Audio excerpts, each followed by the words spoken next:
Hello viewers, আসসালামু আলাইকুম। মিফতাহুল একুর পক্ষ থেকে আপনাদের সবাইকে আন্তরিক শুভেচ্ছা অভিনন্দন। আপনারা সবাই ভালো আছেন, আমিও ভালো আছি আলহামদুলিল্লাহ।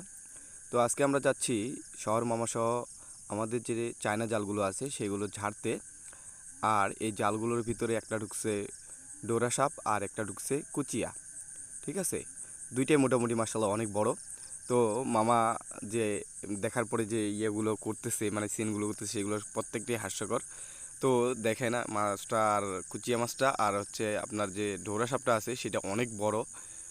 আমাদের এখানে যারা মানে এগুলা কুচিয়া খায় তাদেরকে আমি দিব, এই জন্যই আসলে ওই বস্তাটা নিয়ে আসা কথা। এখন কথা হচ্ছে যে সাপ এবং কুচিয়া দুইটার মধ্যে আমাদেরকে একটা বের করতে হবে। তো মামা অনেকক্ষণ ধরেই নাড়তেছে জালটা, কীভাবে বের করবে প্রসেস পাচ্ছে না। তো মামার যে কথাগুলো বলতেছে সেগুলো প্রত্যেকটাই ছিল মজার কথা। তো এইভাবে দেখতেছে অনেকক্ষণ দেখার পরে মামা যা বললো আর কি।